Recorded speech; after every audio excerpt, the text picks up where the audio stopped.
La copa de cristal se estrelló contra el piso de la cocina mientras yo miraba fijamente la pantalla de mi celular, temblando.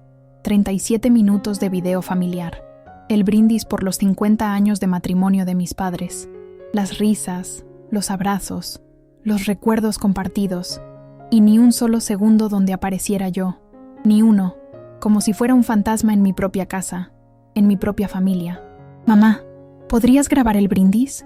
Tú tienes buen pulso», me había dicho Mariana, mi hija mayor, con esa sonrisa que siempre me derretía el corazón. Y yo, como siempre, acepté sin pensarlo.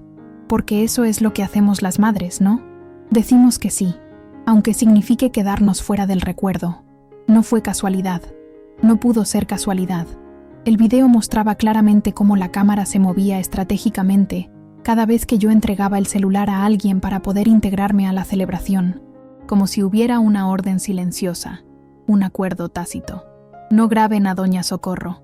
Las lágrimas comenzaron a rodar por mis mejillas mientras veía a todos mis seres queridos disfrutando del momento. Mi esposo Ramón, alzando su copa con orgullo junto a mis padres. Mis 3 hijos, Mariana, Eduardo y Sofía, abrazándose y riendo con mis hermanas. Hasta mi nuera Luz, que apenas lleva 2 años en la familia, aparecía en múltiples tomas, recibiendo besos y abrazos, todos menos yo. Revisé de nuevo, con dedos temblorosos, avanzando y retrocediendo el video. ¿Cómo era posible? Incluso cuando claramente recordaba haber estado junto a mi madre cuando soplaron las velas, en el video solo se veía a mi hermana Carmela sosteniendo su mano. Era como si alguien hubiera editado mi existencia, borrándome de mi propia vida. ¿Todo bien, mamá? Eduardo entró a la cocina, sorprendiéndome. Bloqueé rápido la pantalla del celular y sequé mis lágrimas con el dorso de la mano. Sí, mijo. Solo se me cayó un vaso. Fingí recoger los pedazos de cristal que efectivamente había roto minutos antes. Eduardo me miró con esos ojos que había heredado de su padre. Ojos que antes creía que podían ver a través de mí, pero que ahora me preguntaba si realmente me veían. «Deja, yo lo recojo», dijo, tomando la escoba de mis manos. «Por cierto, todos están preguntando por el postre. ¿Ya está listo?» Por supuesto que preguntaban por el postre, no por mí. Por el flan de cajeta que me había pasado preparando toda la mañana mientras ellos se arreglaban para la fiesta. «Ya lo saco del refrigerador», respondí automáticamente, como un robot programado para servir. Mientras Eduardo barría los cristales, yo saqué el flan. Perfecto, como siempre, brillante y tembloroso, con ese color ámbar que tanto les gustaba a todos. Lo coloqué en la charola de plata que había sido de mi abuela, la misma que solo usábamos en ocasiones especiales. «Mamá, ¡qué maravilla!», exclamó Eduardo al verlo. «Nadie hace el flan como tú». Sus palabras, que en otro momento me habrían llenado de orgullo, ahora sonaban huecas. ¿Era eso lo único que valoraban de mí? ¿Mi comida? ¿Mi servicio silencioso? Caminé hacia el comedor con la charola entre las manos, sintiendo un peso que iba mucho más allá del postre. La familia entera estalló en aplausos cuando me vieron entrar. «¡Ahí viene el flan de Socorro!», gritó mi padre, alzando su copa nuevamente. «¡El mejor de Cuernavaca!», añadió Ramón, mi esposo de casi 30 años. Sonreí mecánicamente mientras colocaba la charola en el centro de la mesa. Todos se acercaron, ansiosos por obtener su porción, sin notar el temblor en mis manos, la humedad en mis ojos, la grieta que comenzaba a formarse en mi corazón. Fue entonces cuando mi madre, doña Guadalupe, de 75 años pero con la vista de un halcón, me miró fijamente y susurró: «¿Qué tienes, hija?». No pude responderle. ¿Cómo explicarle que acababa de darme cuenta de que era invisible? Que existía solo como un par de manos que cocinaban, servían, limpiaban, cuidaban, pero nunca como una persona que merecía ser recordada, fotografiada, incluida.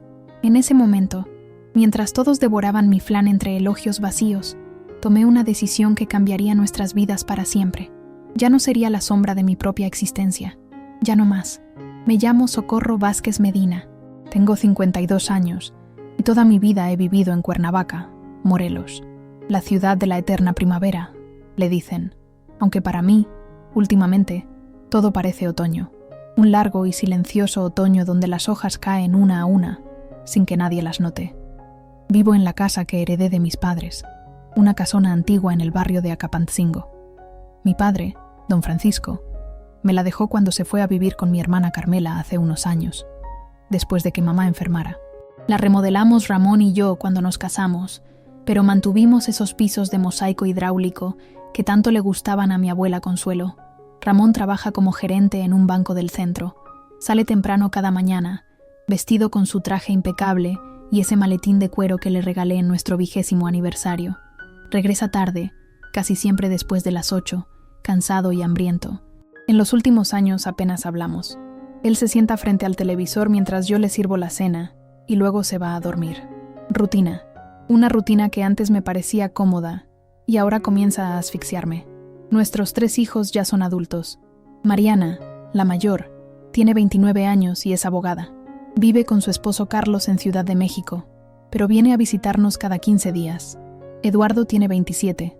Sigue soltero y trabaja en la misma sucursal bancaria que su padre. Vive con nosotros, aunque prácticamente solo usa la casa para dormir. La menor es Sofía, mi pequeña de 24 años, estudiante de medicina en Puebla. Es la única que me llama todos los días, aunque sean solo 5 minutos entre clase y clase. Mi vida siempre ha girado en torno a ellos. Dejé mi trabajo como maestra de primaria cuando nació Mariana. Es temporal, me dijo Ramón, solo hasta que la niña vaya al kinder. Pero luego vino Eduardo, después Sofía, y ese temporal se convirtió en permanente. No me quejo. Elegí dedicarme a mi familia, y lo hice con todo mi corazón. Cada mañana me levanto a las 5 para preparar el desayuno de Ramón y Eduardo. Huevos revueltos con chorizo para mi esposo, jugo de naranja recién exprimido y pan tostado con aguacate para mi hijo. Café para ambos, pero diferente. Negro y sin azúcar para Ramón, con leche y 2 cucharadas de azúcar para Eduardo. Conozco sus gustos a la perfección, porque ese ha sido mi trabajo durante décadas. Observar, memorizar, complacer. Después de que se van, limpio la casa. Los lunes lavo la ropa, los martes plancho, los miércoles hago despensa en el mercado municipal donde todos me conocen como la señora de Don Ramón. Los jueves visito a mi madre en casa de Carmela, llevándole siempre algún dulce casero que le encanta. Los viernes preparo algo especial para la cena, porque Eduardo suele traer a algún amigo. Y los fines de semana, si Mariana viene de visita, cocino para todos como si fuera Navidad. Entre semana, cuando la casa queda silenciosa, me siento en el pequeño patio trasero, donde tengo mis macetas con hierbabuena, epazote, cilantro y esas orquídeas que tanto me costó aprender a cuidar. A veces leo, novelas románticas principalmente, esas que Ramón llama tonterías de mujeres. A veces simplemente miro el cielo, escuchando el canto de los pájaros y preguntándome cómo sería mi vida si hubiera tomado decisiones diferentes. Tengo pocas amigas. Está Dolores, mi vecina desde hace 20 años, viuda y con una lengua tan afilada como bondadoso su corazón. Luisa, con quien trabajé en la escuela primaria Benito Juárez y que nunca dejó de dar clases. Y Constanza, mi comadre, madre de la mejor amiga de Mariana durante la secundaria. Nos reunimos una vez al mes para jugar lotería y ponernos al día, aunque últimamente siento que tengo cada vez menos que contar. Mi casa siempre está impecable, la comida siempre está deliciosa, la ropa siempre está limpia y planchada, las plantas siempre están verdes y florecidas, todo perfecto por fuera, todo marchitándose por dentro, porque hace tiempo que siento un vacío creciendo en mi pecho, una sensación de no pertenencia, de estar ocupando un espacio que nadie nota, como si fuera el mueble de la esquina al que solo prestan atención cuando necesitan apoyar algo sobre él. Y sin embargo, seguía adelante, sonriendo, sirviendo, existiendo para otros, hasta esa noche del brindis familiar, la noche en que el video me mostró la cruda verdad que mi corazón ya sospechaba. Me había convertido en un fantasma con manos útiles. Esa noche, después de limpiar la cocina mientras todos se despedían entre abrazos y promesas de reunirse pronto, me encerré en el baño y me miré al espejo por primera vez en mucho tiempo. De verdad me miré. Vi las arrugas que nacían alrededor de mis ojos, el cabello que comenzaba a mostrar hilos plateados, los labios que habían olvidado sonreír con sinceridad. ¿Cuándo había envejecido tanto? ¿Cuándo había dejado de ser yo para convertirme únicamente en la mamá de, la esposa de, la hija de? Socorrito, ¿ya vienes a la cama? La voz de Ramón me llegó amortiguada a través de la puerta. Ya voy, contesté automáticamente, aunque lo que realmente quería era gritar, romper ese espejo, despertar de esta vida que de repente sentía como prestada. Me sequé las lágrimas, respiré profundo y salí del baño con la misma sonrisa de siempre. La sonrisa que todos daban por sentada, la sonrisa que ocultaba la tormenta que comenzaba a formarse en mi interior, porque yo, Socorro Vázquez, la invisible, estaba a punto de hacerse ver, y el mundo no estaba preparado para lo que iba a descubrir. El jueves siguiente, fui, como cada semana, a visitar a mi madre en casa de Carmela. Llevaba conmigo una charola de buñuelos recién hechos, espolvoreados con azúcar y canela, como le gustan a mamá.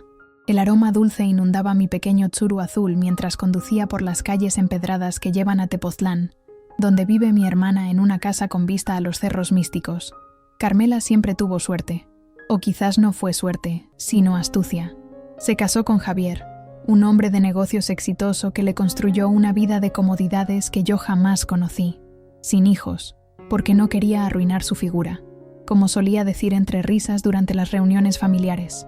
Carmela, 3 años menor que yo, pero aparentando 10 menos, gracias a sus tratamientos mensuales en el spa y sus visitas regulares al cirujano plástico. Al llegar, noté algo extraño. Había varios coches estacionados frente a la casa. Entre ellos, reconocí la camioneta de Mariana. ¿Qué hacía mi hija en Tepoztlán un jueves por la tarde, cuando debería estar trabajando en la Ciudad de México? También estaba el BMW negro de Eduardo. Un escalofrío recorrió mi espalda. Entré usando mi llave, como siempre.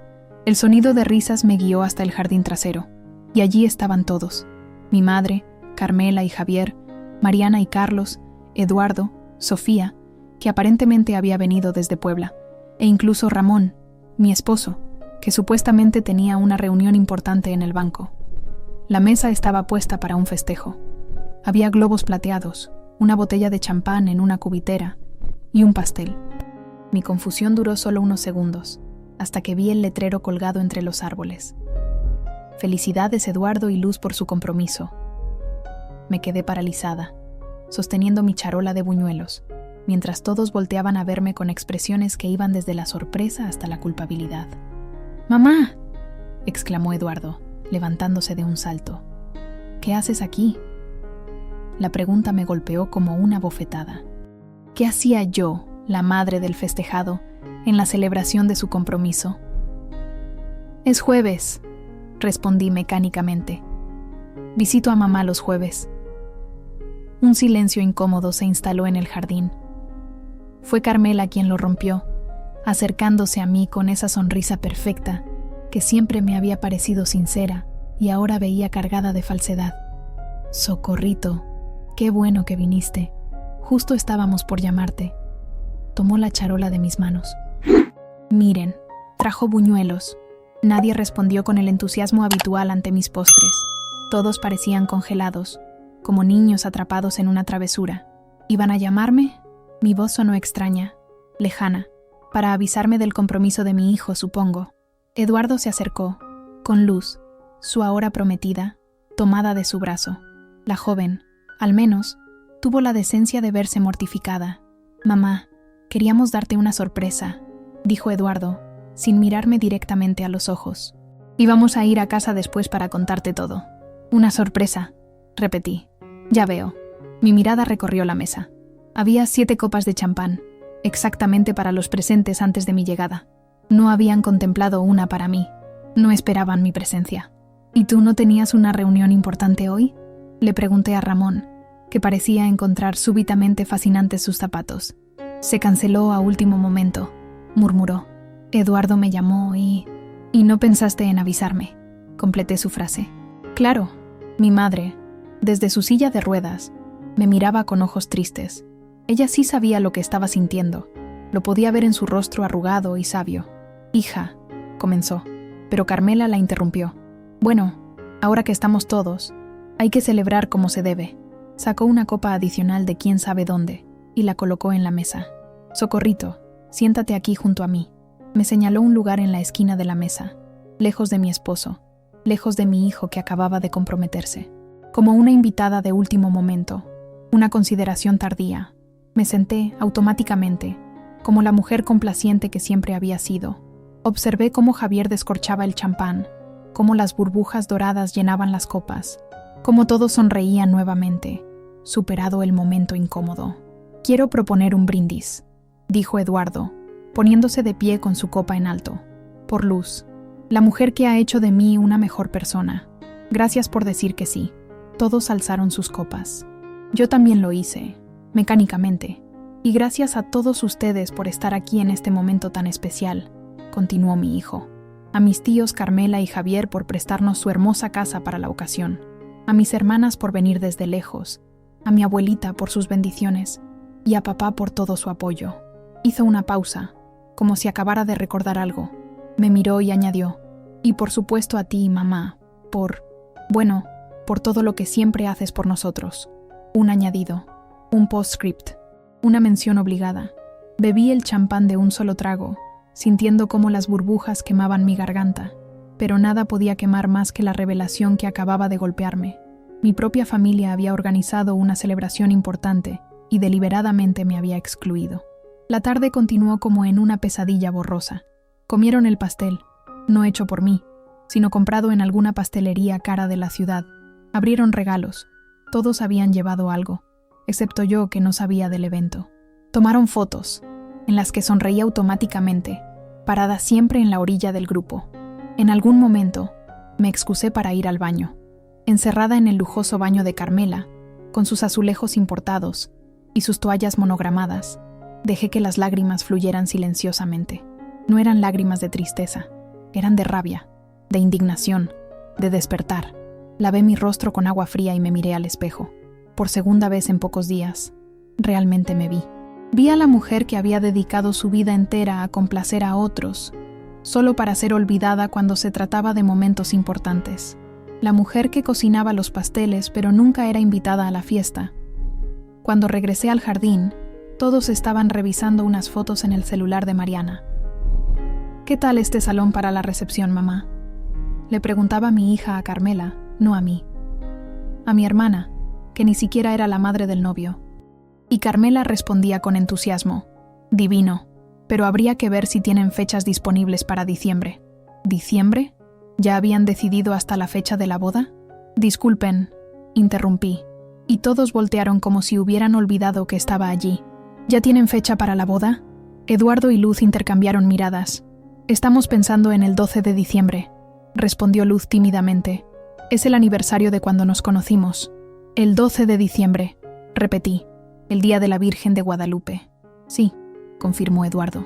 «Ya apartamos la parroquia de Santa Prisca en Taxco. El tío Javier conoce al párroco». Cada palabra era un nuevo puñal.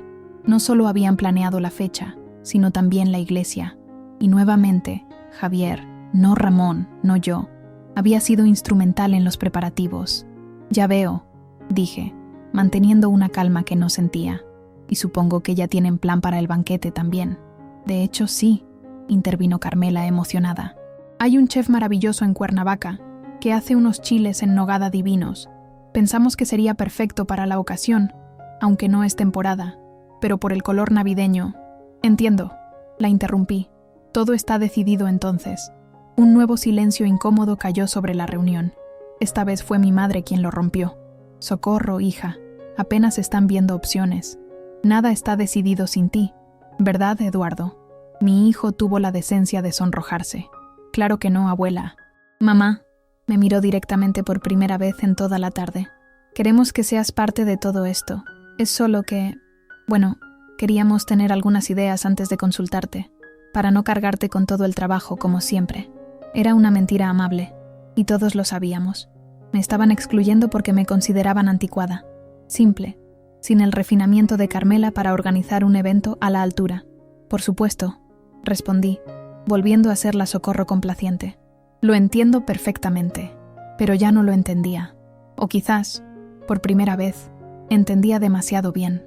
El resto de la tarde transcurrió en un borrón de falsas sonrisas y comentarios superficiales. Cuando finalmente nos despedimos, Ramón sugirió que podíamos irnos juntos, ya que ambos habíamos traído carro. «Yo me llevo a mamá», le dije. «Tú regresa con Eduardo». No esperé su respuesta. Besé a mi madre en la frente, abracé mecánicamente a mis hijos y me despedí de Carmela con un «gracias por la invitación». cargado de ironía que ella no captó. Mientras conducía de regreso a Cuernavaca, con el cielo tornándose naranja sobre los volcanes, sentí algo transformándose dentro de mí. La segunda traición en menos de una semana. Primero el video donde me borraban, ahora esta celebración donde me excluían. Ya era suficiente. La invisible Socorro Vázquez estaba a punto de volverse muy, muy visible, y todos iban a lamentar haberme ignorado durante tanto tiempo. El reloj marcaba las 3 de la madrugada cuando finalmente dejé de dar vueltas en la cama. Ramón roncaba suavemente a mi lado, inconsciente del huracán que azotaba mi interior. Me levanté sin hacer ruido y caminé descalza hasta el ático, ese lugar polvoriento donde guardábamos los recuerdos que nadie quería ver, pero nadie se atrevía a tirar. Encendí la pequeña lámpara y comencé a buscar entre cajas viejas, hasta encontrar lo que buscaba: los álbumes fotográficos de nuestra vida familiar. Uno por uno, los fui bajando y acomodando en el suelo frente a mí. 30 años de recuerdos encuadernados en papel y plástico. Abrí el primer álbum, de cuando Ramón y yo éramos novios. Mi corazón dio un vuelco al vernos tan jóvenes, tan llenos de esperanza. Yo con mi cabello largo hasta la cintura, negro y brillante. Él con ese bigote que después se afeitaría porque decía que lo hacía parecer más viejo. En todas las fotos estábamos abrazados, mirándonos como si el mundo entero cupiera en nuestros ojos. Te voy a hacer la mujer más feliz del mundo, me había prometido Ramón la noche que me propuso matrimonio, bajo un cielo estrellado en el Zócalo de Cuernavaca. Y yo le había creído. Pasé a otro álbum, nuestra boda. Una celebración sencilla pero hermosa en la iglesia de la Tercera Orden, con apenas 100 invitados, porque mis padres no tenían dinero para algo más grande. Mi vestido lo había cosido mi madre con tela comprada a plazos. Recuerdo que Carmela había dicho que parecía de pueblo, pero a mí me había parecido el vestido más hermoso del mundo. En esas fotos todavía sonreía con los ojos, no solo con los labios como ahora. Todavía creía que mi valor como mujer no se limitaba a servir a los demás. El siguiente álbum mostraba los primeros años de nuestro matrimonio, el departamento pequeño que rentábamos en la colonia San Antón antes de mudarnos a la casa de mis padres. Ramón y yo pintando las paredes, yo cocinando en esa cocinita diminuta donde apenas cabíamos los dos, los muebles heredados y remendados que llenábamos con amor y sueños. Yo daba clases entonces en la primaria Benito Juárez. Tenía alumnos que me adoraban, compañeras que respetaban mis opiniones, un director que siempre me pedía que organizara los festivales por mi creatividad innata. Tenía una identidad propia, separada de Ramón. Era Socorro Vázquez, la maestra, no solo la esposa de Ramón Herrera. Luego vino el álbum del nacimiento de Mariana, las fotos en el hospital, yo exhausta pero radiante sosteniendo a mi primogénita. Ramón a mi lado, orgulloso pero visiblemente nervioso. Mi madre llorando de felicidad. Mi padre, aún joven y fuerte, cargando a su primera nieta con infinito cuidado. Fue después del nacimiento de Mariana cuando dejé de trabajar. Solo será por un tiempo, habían dicho todos. Los primeros años son cruciales para un niño. Y yo había aceptado, convencida de que estaba haciendo lo correcto. Recorrí con mis dedos una foto donde sostenía a Mariana de 6 meses, mientras leía un cuento para niños. Ya entonces, soñaba con volver a las aulas, quizá como maestra de preescolar para estar cerca de mi hija. Pero entonces, vino Eduardo. Y 2 años después, la sorpresa de Sofía, y aquel, por un tiempo, se volvió permanente. En los álbumes siguientes, podía ver el sutil cambio. Yo aparecía cada vez más en segundo plano, sosteniendo pasteles, sirviendo comida, peinando a las niñas, limpiando a Eduardo después de jugar en el lodo. Siempre haciendo algo para alguien, rara vez simplemente existiendo para mí misma. Había una foto que me estremeció. Navidad de 1999. Toda la familia reunida alrededor del árbol. Yo apenas visible en una esquina, acomodando los platos de la cena mientras todos posaban sonrientes. Ya entonces era una sombra. Seguí pasando páginas, álbumes enteros de fiestas escolares, graduaciones, cumpleaños, documentos visuales de una vida dedicada a otros. Y en todas, si aparecía, era siempre al margen. La que sostenía la cámara, la que servía el pastel, la que limpiaba mientras otros posaban. Entre los álbumes, encontré un sobre amarillento. Lo abrí y descubrí varias cartas atadas con un listón azul descolorido. Eran las cartas que Ramón me escribía cuando éramos novios, y él trabajaba temporalmente en Querétaro. Abrí una al azar. Mi querida Socorro, hoy el cielo está gris, como mi ánimo cuando no estoy contigo. Te extraño en cada respiro, en cada latido. No veo la hora de regresar a Cuernavaca para perderme en tus ojos color miel, para sentir tu piel suave contra la mía, para escuchar tu risa que es como música. Eres el centro de mi universo, la razón por la que quiero ser mejor cada día. Lágrimas silenciosas comenzaron a rodar por mis mejillas. ¿Dónde había quedado ese Ramón? ¿Dónde había quedado esa Socorro que inspiraba tales palabras? Encontré otro tesoro, mi título de maestra normalista, doblado cuidadosamente en una carpeta. Lo abrí y pasé los dedos por mi nombre impreso en letras doradas. Socorro Vázquez Medina, profesora de educación primaria. Recordé el orgullo que sentí al recibirlo, primera en mi familia en tener educación superior. También estaba mi credencial del sindicato de maestros, con mi foto de joven idealista, y cartas de mis antiguos alumnos, dibujos coloridos con mensajes como «La mejor maestra del mundo» o «Gracias por enseñarme a leer». Pruebas de que alguna vez fui importante para alguien fuera de mi familia. Entre los recuerdos encontré un recorte de periódico amarillento. Maestra Socorro Vázquez gana concurso estatal de poesía. Había olvidado por completo ese momento. El poema lo había titulado Alas propias, sobre una mujer que descubría su capacidad de volar después de años de creerse atada a la tierra. Qué premonitorio resultaba ahora. Las horas pasaban mientras yo reconstruía mi vida a través de estos fragmentos. Encontré fotos de cuando ayudé a mis padres durante la enfermedad de mi padre. 3 años durmiendo en el hospital, alternándome con Carmela, que siempre encontraba excusas para faltar. Yo, ojerosa pero firme, sosteniendo la mano de papá mientras recibía quimioterapia, administrando medicamentos, aprendiendo términos médicos, peleando con doctores y enfermeras para que le dieran la atención adecuada. Mamá me había dicho entonces: «No sé qué haríamos sin ti, hija. Eres nuestra roca». Y cuando papá finalmente se recuperó, milagrosamente contra todo pronóstico, fue a mí a quien abrazó primero. «Me salvaste, Socorrito», había susurrado con voz quebrada. «Me trajiste de vuelta». También encontré evidencia de los sacrificios económicos. Estados de cuenta donde había vaciado mis ahorros para pagar la universidad privada de Mariana cuando no consiguió lugar en la pública. El contrato de la venta de un terreno que había heredado de mi abuela. Dinero que usamos para que Eduardo pudiera hacer un intercambio en Estados Unidos. Las joyas de mi madre que había empeñado, y nunca recuperado, cuando Sofía necesitó un tratamiento dental costoso. Todo dado sin pedir nada a cambio. Todo ofrecido desde el amor, no desde la expectativa de retribución.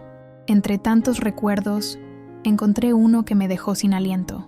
Una prueba de embarazo positiva, guardada en un sobre con la fecha de 20 años atrás. El hijo que perdí a los 3 meses de gestación. El dolor que sufrí en silencio porque no convenía entristecer a la familia. La depresión que combatí sola, sin que nadie notara que algo andaba mal, porque seguí cocinando, limpiando, sonriendo mecánicamente. Para entonces, ya amanecía. Un tímido rayo de sol se colaba por la pequeña ventana del ático, iluminando el desorden de recuerdos esparcidos a mi alrededor. Recuerdos de una mujer que dio todo sin medida y que ahora se encontraba vacía. O quizás no. Quizás no estaba vacía, sino llena. Llena de una nueva resolución.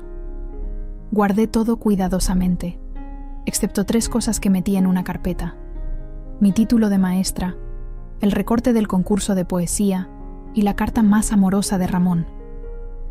Pruebas de que yo había sido más, mucho más que una sombra servil. Bajé del ático justo cuando escuchaba a Ramón levantarse.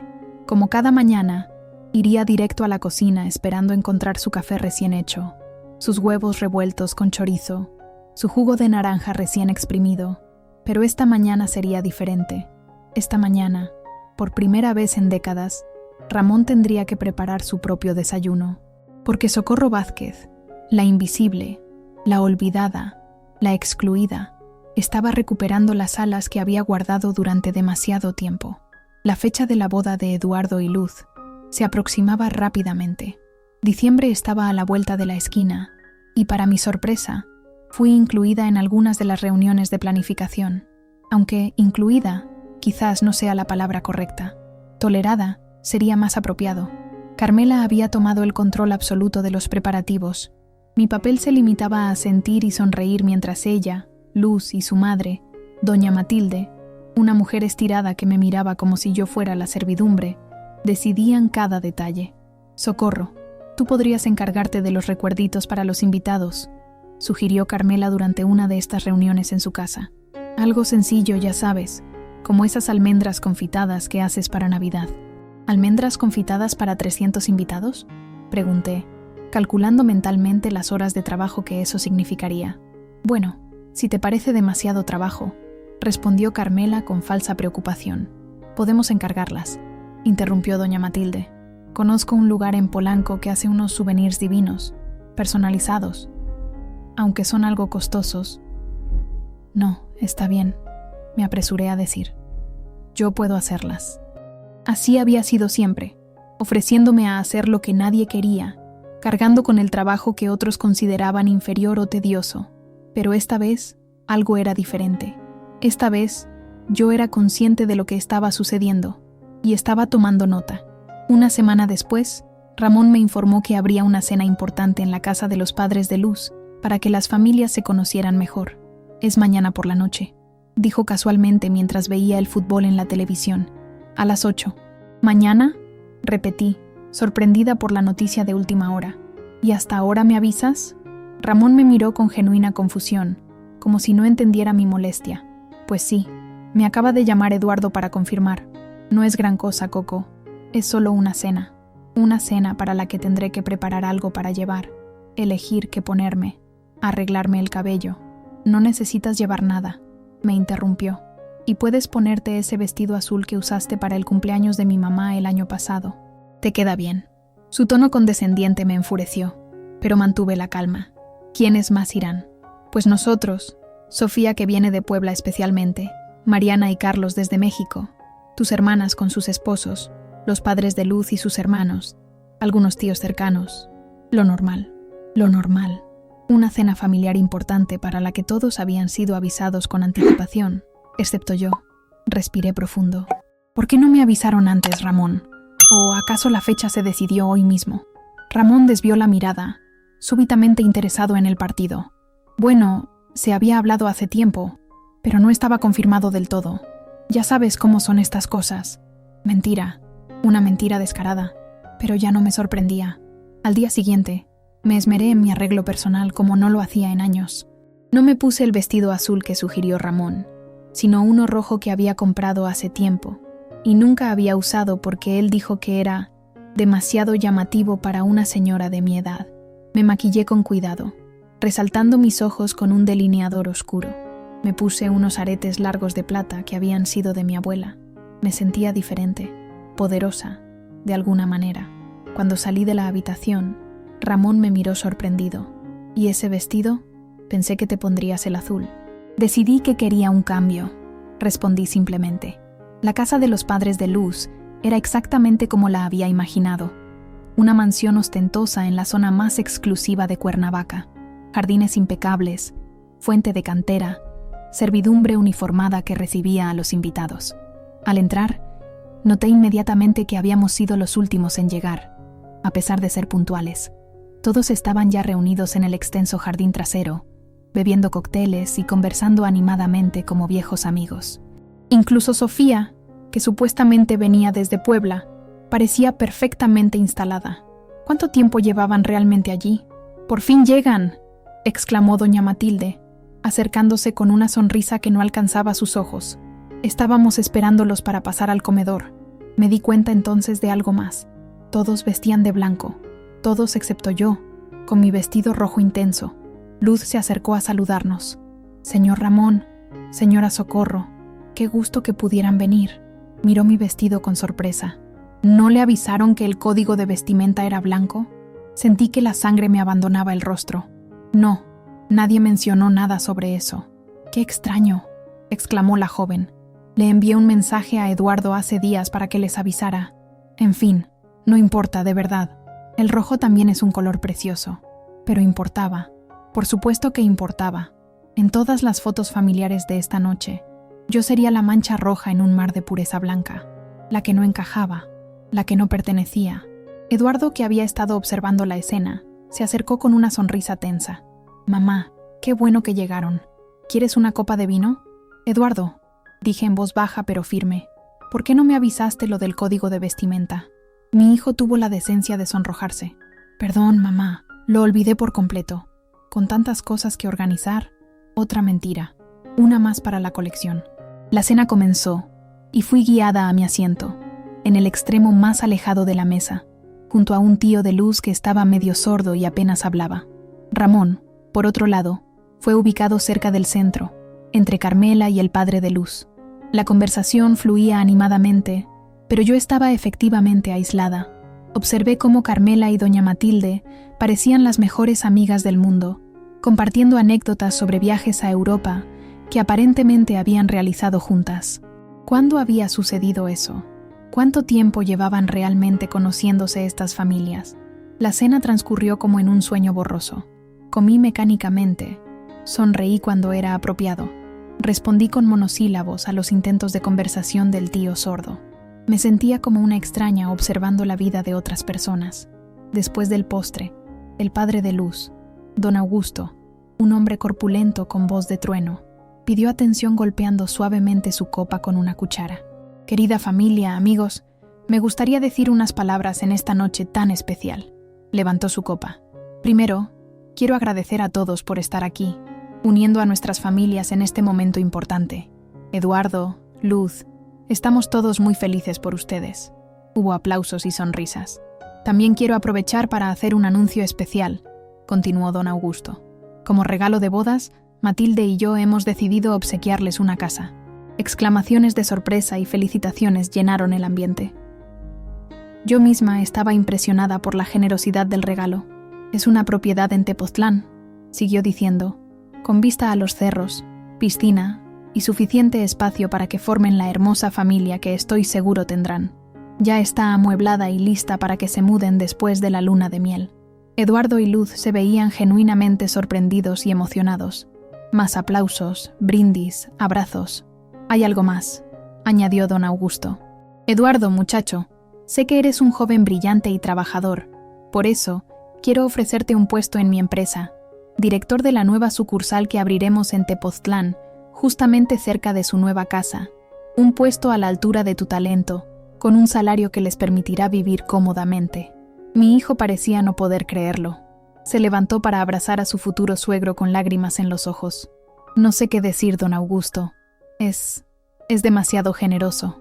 «No es generosidad, muchacho. Es inversión en el futuro. En el futuro de nuestra familia unida». Todos aplaudían. Todos sonreían. Todos parecían encantados con esta noticia. Todos excepto Ramón, que había palidecido visiblemente. Eduardo trabajaba en su mismo banco, bajo su supervisión. Era su protegido, su orgullo, el hijo que seguía sus pasos. Y ahora, en un instante, todo eso desaparecía. «Ramón, amigo», dijo don Augusto, notando quizás su expresión, «espero que no te moleste que te robemos a tu muchacho del banco. Pero no te preocupes, siempre tendremos un lugar para ti también si algún día quieres un cambio de aires». Risas generales. Ramón forzó una sonrisa y levantó su copa, pero yo podía ver la humillación en sus ojos. La velada continuó con brindis y planes para el futuro. Para mi sorpresa, Carmela se levantó en un momento dado y pidió atención. «Yo también tengo un anuncio que hacer», dijo con esa sonrisa perfecta suya. «Como tía de Eduardo y ya casi familia de Luz, quiero ofrecer mi granito de arena para su futuro. He decidido que, cuando llegue el momento, pagaré la colegiatura completa de su primer hijo, en la escuela que elijan, desde preescolar hasta universidad». Más aplausos, más exclamaciones de sorpresa y gratitud. Eduardo abrazó a Carmela con fuerza, visiblemente emocionado. «Tía, es demasiado... no sé cómo agradecerte». «No hay nada que agradecer, mi niño. Para eso está la familia». Mariana y Sofía no quisieron quedarse atrás. «Nosotros también queremos aportar algo», dijo Mariana, poniéndose de pie junto a su esposo Carlos. Les regalaremos el viaje de luna de miel, un crucero por el Mediterráneo, todo incluido. Ya está reservado para las fechas después de la boda. Luz soltó un gritito de emoción y corrió a abrazar a mi hija mayor. Más celebración, más felicitaciones. Y yo, añadió Sofía, me encargaré personalmente de todos los arreglos florales para la boda. Ya hablé con el mejor florista de Puebla, que es amigo mío, y diseñaremos algo espectacular acorde a la elegancia que merece esta unión. Todos parecían tener algo que ofrecer, todos menos nosotros. Ramón y yo nos miramos, conscientes de que éramos los únicos que no habían aportado nada espectacular a la celebración. Finalmente, doña Matilde, con esa sonrisa afilada que ya comenzaba a odiar, se dirigió directamente a mí. ¿Y usted, doña Socorro, no quiere compartir qué regalo especial hará para su hijo y mi hija? Sentí todas las miradas clavadas en mí. El silencio se hizo pesado, expectante. Yo comencé, sin saber realmente qué decir.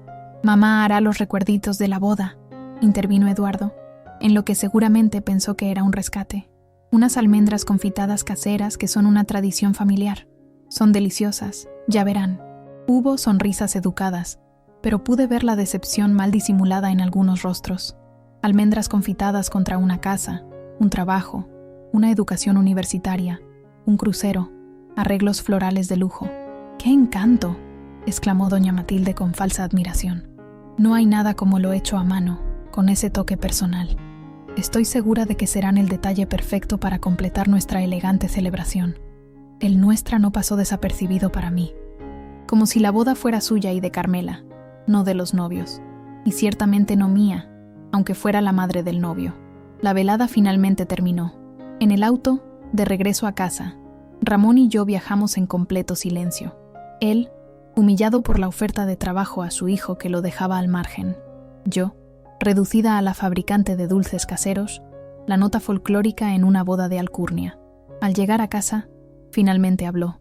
No puedo creer que Eduardo vaya a dejar el banco. Después de todo lo que hice por él, todos los contactos que usé para que avanzara rápido, no mencionó mi humillación, solo la suya. Subí a nuestra habitación sin responder y me quité el vestido rojo, ese vestido que había querido gritar, «Aquí estoy, véanme», pero que solo había servido para marcarme como la extraña, la que no pertenecía. Frente al espejo del tocador, me quité los aretes, el maquillaje, todas las capas con las que había intentado reclamar mi existencia. Y mientras lo hacía, algo se quebró dentro de mí, algo final, irreparable, porque esta noche había confirmado lo que ya sospechaba. Para mi familia, yo no era una persona completa, era una función, la que cocina, la que sirve, la que hace dulces caseros, la que se mantiene en silencio mientras otros deciden sobre la vida de su propio hijo. Las lágrimas comenzaron a caer, silenciosas al principio, luego en sollozos incontrolables que tuve que ahogar contra la almohada para que Ramón no me oyera desde el piso de abajo. Lloré por la joven maestra que había sido, por los sueños abandonados, por los años perdidos sirviendo a una familia que no me valoraba. Lloré por la mujer invisible en que me había convertido, pero mientras lloraba, algo nuevo emergía entre las ruinas de mi corazón. Algo duro, brillante y afilado como un diamante recién cortado. Ya no más humillaciones, ya no más ser la sombra de otros. Socorro Vázquez estaba muerta, y de sus cenizas estaba naciendo una mujer que todos iban a recordar. A la mañana siguiente, cuando Ramón bajó a desayunar, se encontró con la cocina vacía. Ni café hecho, ni huevos revueltos con chorizo, ni jugo recién exprimido. Solo una nota sobre la mesa. Fui a ver a mamá. No me esperes para comer. Era la primera vez en casi 30 años de matrimonio que no le preparaba el desayuno sin una razón de fuerza mayor como enfermedad o emergencia familiar. No había ido a ver a mi madre, por supuesto. Había salido temprano, sin destino fijo, solo para caminar por Cuernavaca y respirar. Respirar sin el peso de las expectativas ajenas, sin la obligación constante de servir, de complacer, de existir para otros. Caminé por el Jardín Borda, ese hermoso jardín histórico donde alguna vez el emperador Maximiliano y Carlota pasearon durante su breve y trágico reinado en México. Me senté en una banca frente al lago artificial y observé a los patos nadar tranquilamente, ajenos a cualquier drama humano. Una pareja de ancianos pasó frente a mí, tomados del brazo, compartiendo un helado. Se veían felices, en paz.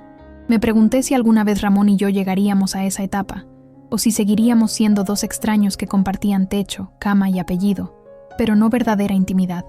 Después de un rato, me dirigí al centro histórico. Entré a la Catedral de Cuernavaca y encendí una veladora. No recé, no realmente. Solo dejé que mi mente vagara mientras observaba la pequeña llama danzar en la oscuridad. Al salir, algo llamó mi atención. Un letrero en una ventana. Se solicita maestra de primaria para escuela privada. Experiencia mínima 5 años. Presentarse con CV. Me detuve en seco. Era como si el universo me enviara una señal. Miré la dirección. Calle Morelos. A solo unas cuadras de donde me encontraba. Casi sin pensarlo, mis pies comenzaron a moverse en esa dirección. El edificio era una antigua casona colonial, convertida en escuela. Instituto Educativo Cuauhnáhuac, decía un letrero discreto pero elegante. Entré con el corazón latiendo fuertemente. Una recepcionista joven me sonrió desde su escritorio. Buenos días. ¿En qué puedo ayudarle? Vi el anuncio sobre la vacante de maestra. Ah, sí. ¿Trae su currículum? No lo llevaba, por supuesto. Ni siquiera había considerado realmente la posibilidad de solicitar el trabajo. No, lo siento. Solo quería informarme sobre los requisitos. La joven me explicó que necesitaban una maestra de primaria con experiencia para cubrir una licencia de maternidad, inicialmente por 6 meses, pero con posibilidad de extenderse. El horario era de 8 a 2, de lunes a viernes. ¿Le interesa?, preguntó, viendo quizás la chispa en mis ojos. Yo fui maestra hace muchos años, confesé, pero dejé de ejercer para criar a mis hijos. Eso no es problema si tiene el título y la experiencia. La directora valora mucho la experiencia de vida. ¿Quiere hablar con ella? Justo ahora está disponible. Antes de que pudiera arrepentirme, me encontré sentada frente a la directora, Jimena Ríos, una mujer de unos 60 años con una presencia imponente pero amable. Socorro Vázquez, dijo, leyendo mi identificación que le había proporcionado. Cuénteme sobre su experiencia como maestra. Y comencé a hablar. Le conté sobre mis años en la escuela Benito Juárez, sobre mis métodos de enseñanza, sobre aquel concurso de poesía que gané, sobre cómo había organizado festivales escolares que todavía recordaban exalumnos que ahora eran adultos. Mientras hablaba, sentí que algo dentro de mí se encendía nuevamente. Una pasión que había estado dormida pero nunca muerta. ¿Por qué dejó de dar clases?, preguntó la directora. Por mi familia, respondí honestamente. Cuando nació mi primera hija, decidí quedarme en casa. Luego vinieron más hijos, y el tiempo pasó. ¿Y por qué quiere volver ahora? La pregunta me tomó por sorpresa, pero la respuesta surgió clara y cristalina. Porque necesito recordar quién soy, más allá de ser esposa y madre. Porque tengo mucho que ofrecer todavía.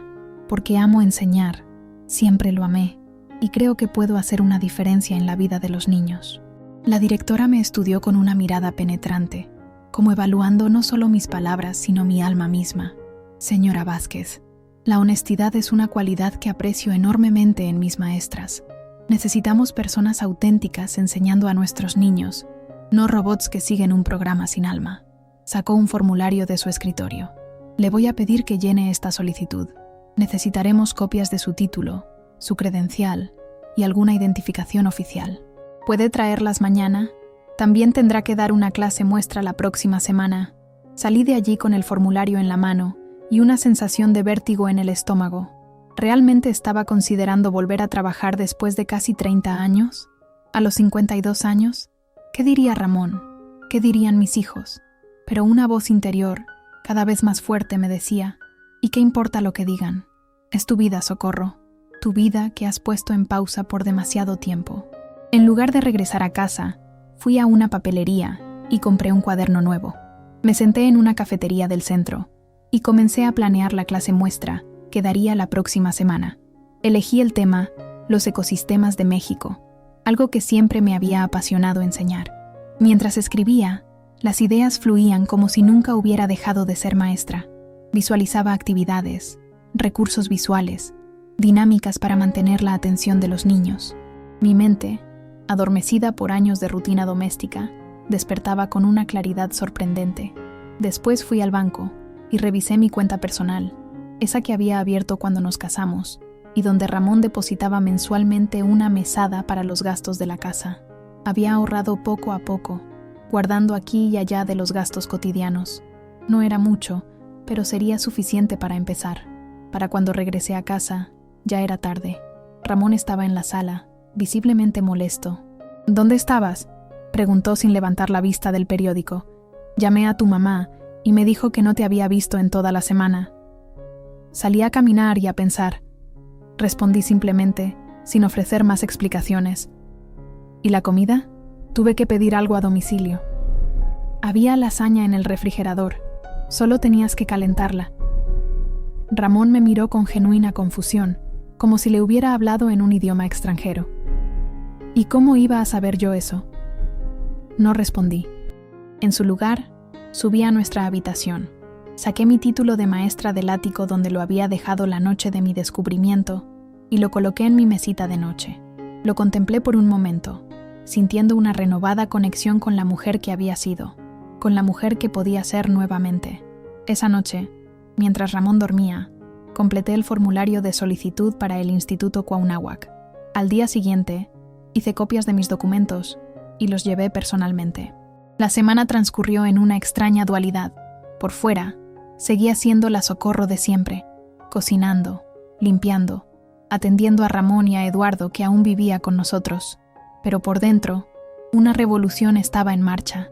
Por las tardes, mientras supuestamente hacía la siesta, preparaba mi clase muestra. Investigué, repasé conceptos, creé materiales didácticos con cartulinas y materiales que compré discretamente. El día de la clase muestra llegó. Me vestí con especial cuidado. Un vestido formal pero cómodo, zapatos bajos pero elegantes, un maquillaje sutil que resaltaba mis ojos. Me recogí el cabello en un moño que me daba un aire de autoridad serena. «Te ves diferente», comentó Ramón durante el desayuno. «¿Vas a algún lado especial?» «Voy a ver a Constanza», mentí. «Hace tiempo que no nos reunimos». La clase fue un éxito. Los niños de 4º grado respondieron con entusiasmo a mis actividades, participaron activamente e incluso aplaudieron al final. La directora, que observaba desde el fondo del salón, asintió con aprobación. «Tiene usted un don natural, Socorro», me dijo después. «Se nota que la enseñanza es su vocación. El puesto es suyo si lo quiere. Podría empezar la próxima semana». «Lo quiero», respondí sin dudar. «Definitivamente lo quiero». Al regresar a casa, una extraña calma me invadió, como la quietud antes de la tormenta. Sabía que había llegado el momento de hablar con Ramón, pero decidí esperar. Primero necesitaba asegurarme de que todo estuviera en orden. Esa noche, mientras Ramón veía la televisión, le dije que necesitábamos hablar. ¿Sobre qué?, preguntó sin apartar la vista de la pantalla. Sobre mí, sobre nuestro matrimonio, sobre el futuro. Eso captó su atención.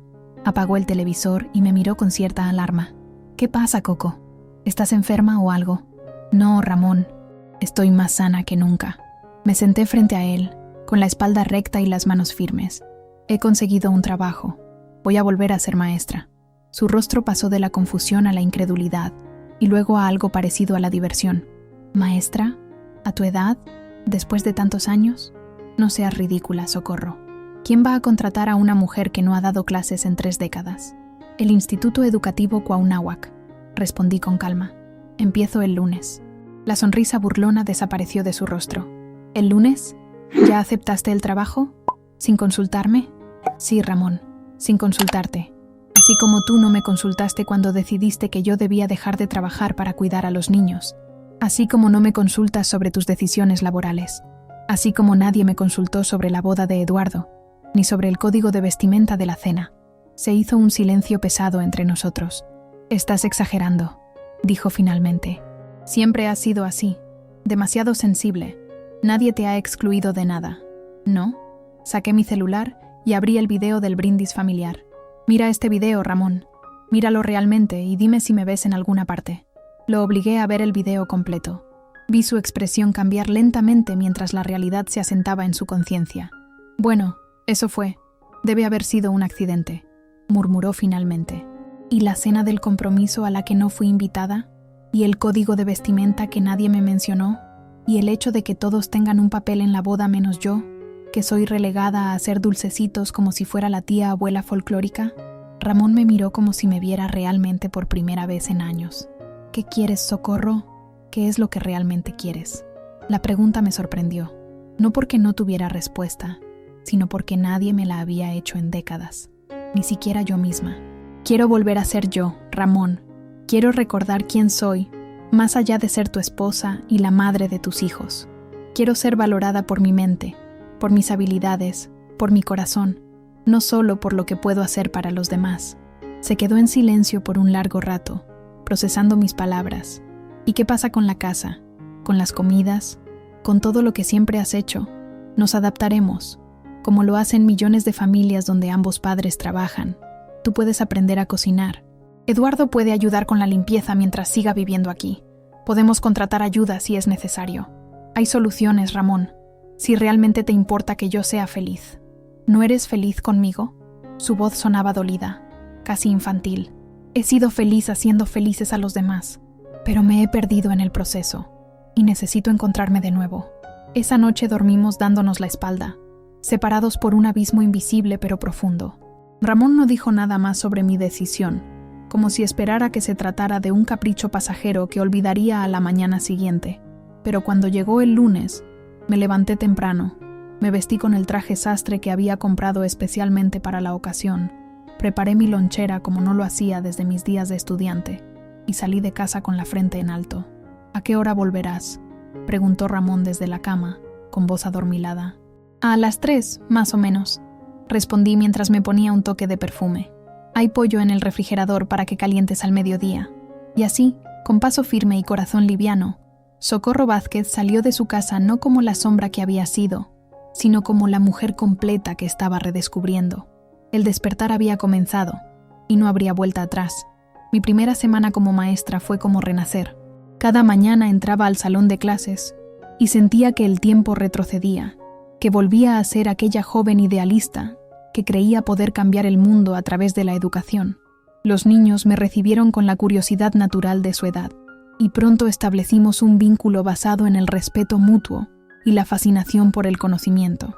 En casa, las cosas eran diferentes. Ramón había adoptado una actitud pasivo-agresiva, haciendo comentarios mordaces sobre la calidad de las comidas, ahora más sencillas por mi falta de tiempo, sobre la casa abandonada, sobre mi cansancio vespertino.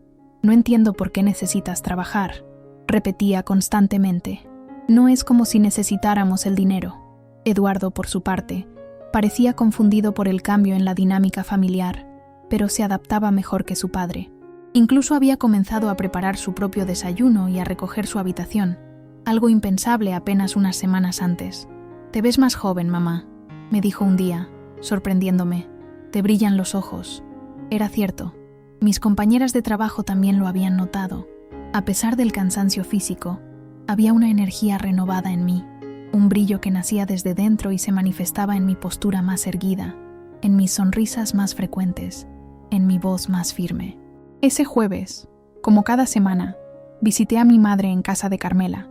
Para mi sorpresa, mi hermana no estaba, solo mamá y su enfermera, doña Josefina, una mujer sencilla pero de gran corazón, que cuidaba de ella cuando todos trabajaban. «Socorrito», exclamó mi madre al verme, «déjame verte bien. Carmela me contó que ahora eres maestra otra vez». Me senté junto a ella en el porche que daba al jardín. La enfermedad la había debilitado físicamente, pero su mente seguía tan aguda como siempre. «Así es, mamá. Volví a dar clases después de casi 30 años. Siempre fuiste una excelente maestra», dijo con orgullo. «Recuerdo cómo tus alumnos te adoraban. Venían a casa a verte incluso en vacaciones. Conversamos sobre mi nueva rutina, sobre los niños de mi clase, sobre los cambios en casa. Mamá me escuchaba con atención, asintiendo ocasionalmente, sus ojos nunca dejando los míos. «Te ves diferente, hija», dijo finalmente. «Más tú misma. Me siento más yo misma», confesé, como si hubiera estado dormida todos estos años y ahora estuviera despertando. Mamá tomó mi mano entre las suyas, arrugadas pero sorprendentemente fuertes. «Nunca es tarde para despertar, mi cielo. Yo misma desperté muy tarde, cuando tu padre enfermó. De repente me di cuenta de que había vivido para complacerlo, siempre en segundo plano, siempre a su sombra, y cuando pensé que podría perderlo, me juré a mí misma que si sobrevivía, nuestra relación cambiaría. ¿Por eso se fueron a vivir con Carmela después?, pregunté, sorprendida por esta revelación. Mamá asintió. Parte de mi despertar fue darme cuenta de que merecía descansar después de tantos años de servicio. Tu padre se resistió al principio, pero eventualmente entendió. Ahora nuestra relación es más equilibrada. Él me ve realmente, Socorro. Por primera vez en 50 años de matrimonio, me ve como una persona completa, no solo como su esposa y la madre de sus hijos. Sus palabras resonaron profundamente en mí. Era exactamente lo que yo estaba buscando. Ser vista, realmente vista. Antes de irme, mamá me detuvo. Espera, quiero darte algo. Me pidió que la llevara a su habitación, donde abrió un pequeño cofre de madera que guardaba en su mesa de noche. De él sacó un sobre amarillento. Esto es para ti, dijo, entregándomelo. Lo he guardado todos estos años, esperando el momento adecuado. Creo que ese momento es ahora. Confundida, abrí el sobre. Dentro encontré documentos legales y una cantidad sorprendente de dinero en efectivo. ¿Qué es esto, mamá? El terreno en Atlacomulco que era de tu abuela, explicó. Ella me lo dejó a mí, pero yo siempre supe que sería para ti. Es tuyo, hija. Está a tu nombre desde hace años. Los papeles están en regla, los impuestos pagados. Y el dinero, bueno, he estado ahorrando para ti durante décadas. Un poco cada mes, de lo que tu padre me daba para la casa. Miré los documentos aturdida. El terreno en Atlacomulco, una zona que se había revalorizado enormemente en los últimos años debido al crecimiento urbano. Debía valer una fortuna ahora. Pero mamá, ¿por qué no me lo dijiste antes? Su mirada se volvió penetrante, casi misteriosa. Porque no estabas lista, hija. Estabas dormida, como dijiste. ¿De qué hubiera servido darte recursos que tu marido hubiera controlado? ¿Que hubieran usado para la universidad de tus hijos o para la boda de Eduardo? Me quedé sin palabras ante la astucia de mi madre. Este dinero, esta propiedad, son tuyos, y solo tuyos, Socorro. Continuó con firmeza. No son de Ramón, no son de tus hijos. Son tu seguridad, tu libertad, tu poder. Úsalo sabiamente. Regresé a casa con la mente dando vueltas. Guardé los documentos y el dinero en una caja de seguridad que renté esa misma tarde, en un banco diferente al de Ramón. Por primera vez en mi vida adulta, tenía recursos propios, significativos, que nadie más controlaba. El fin de semana, mientras limpiaba el ático, ahora lo hacía los sábados, ya que entre semana no tenía tiempo, encontré una caja que no había revisado antes. Era de Ramón, con cosas de su oficina que había guardado allí hace años cuando renovamos la habitación que usaba como estudio. No debí abrirla, supongo, pero algo me impulsó a hacerlo. Dentro encontré documentos antiguos, recibos, fotografías, la mayoría cosas sin importancia, pero entre ellas, un sobre con el membrete del banco donde trabajaba Ramón llamó mi atención. Lo abrí y descubrí un estado de cuenta de una cuenta bancaria que no conocía, una cuenta a nombre de Ramón y Carmela. Mi corazón comenzó a latir con fuerza. ¿Por qué tenía Ramón una cuenta conjunta con mi hermana? Seguí revisando y encontré más estados de cuenta de la misma cuenta, que mostraban depósitos regulares a lo largo de varios años. Y luego, algo aún más perturbador, fotografías de Ramón y Carmela juntos en lugares que no reconocía. En algunas, estaban abrazados de una manera que sobrepasaba la relación cuñado-cuñada. La verdad me golpeó como una bofetada. La complicidad entre ellos, las reuniones a las que yo no era invitada, la manera en que Carmela parecía saber más sobre los asuntos de mi familia que yo misma, todo tenía sentido ahora. Ramón y Carmela tenían una relación que iba más allá de la amistad. No sabía exactamente qué tipo de relación, si era romántica, financiera o alguna combinación de ambas, pero claramente había secretos importantes que me habían ocultado durante años. Con manos temblorosas, tomé fotografías de todos los documentos con mi celular. Luego, devolví todo cuidadosamente a su lugar y cerré la caja. Bajé del ático y me senté en la sala, intentando procesar lo que acababa de descubrir. Parte de mí quería confrontar a Ramón inmediatamente, exigir explicaciones, gritar, llorar, romper cosas. Pero otra parte, más fría y calculadora, una parte de mí que no sabía que existía, me aconsejaba esperar, observar recopilar más información antes de mostrar mis cartas. Esa noche, mientras cenábamos en silencio habitual, estudié a Ramón como si lo viera por primera vez. El hombre que había sido mi esposo durante casi 30 años, el padre de mis hijos, mi compañero de vida. ¿Cuántos secretos más guardaba? ¿Cuánto de nuestra vida juntos había sido una mentira? ¿Pasa algo?, preguntó, notando mi mirada fija. No, respondí con calma. Solo pensaba en lo mucho que han cambiado las cosas últimamente. Ramón asintió, claramente incómodo con la dirección de la conversación. Cambios innecesarios, si me preguntas, murmuró. Estábamos bien como estábamos. ¿Lo estábamos?, pregunté, manteniendo mi voz neutra. ¿O solo tú estabas bien mientras yo desaparecía poco a poco? No esperé su respuesta. Me levanté, llevé mi plato a la cocina y subí a nuestra habitación. Allí, saqué mi celular y revisé nuevamente las fotos que había tomado de los documentos. Había algo más que me inquietaba, pero no lograba identificar qué era. Revisé los estados de cuenta con más detalle, siguiendo los movimientos de dinero, y entonces lo vi. La cuenta había sido abierta hace 15 años, poco después de la enfermedad de mi padre. Los depósitos más grandes coincidían con fechas importantes: la venta de mi terreno heredado para pagar la universidad de Mariana, el dinero del empeño de las joyas de mamá para el tratamiento dental de Sofía, el intercambio de Eduardo en Estados Unidos. La conclusión era ineludible. Ramón y Carmela habían estado desviando dinero familiar, dinero que yo creía se destinaba a nuestros hijos, a una cuenta conjunta que habían mantenido en secreto durante años. Esa noche no dormí.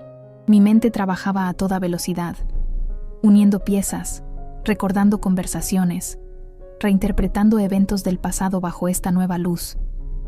A la mañana siguiente, sábado, le dije a Ramón que iría al mercado. En lugar de eso, fui directamente al banco. No al suyo, por supuesto, sino a otro. Allí hablé con un asesor financiero, mostrándole los documentos del terreno de Atlacomulco que mamá me había dado. «Es una propiedad muy valiosa, señora Vázquez», me dijo después de revisar los papeles. «En la ubicación actual, con el desarrollo urbano de la zona, podría valer entre 15 y 20 millones de pesos, dependiendo de su estado y del momento de la venta». La cifra me dejó sin aliento. Era más dinero del que jamás había imaginado tener. «¿Qué me recomienda hacer con ella?», pregunté. «Bueno, depende de sus objetivos. Si necesita liquidez inmediata, podríamos gestionar su venta.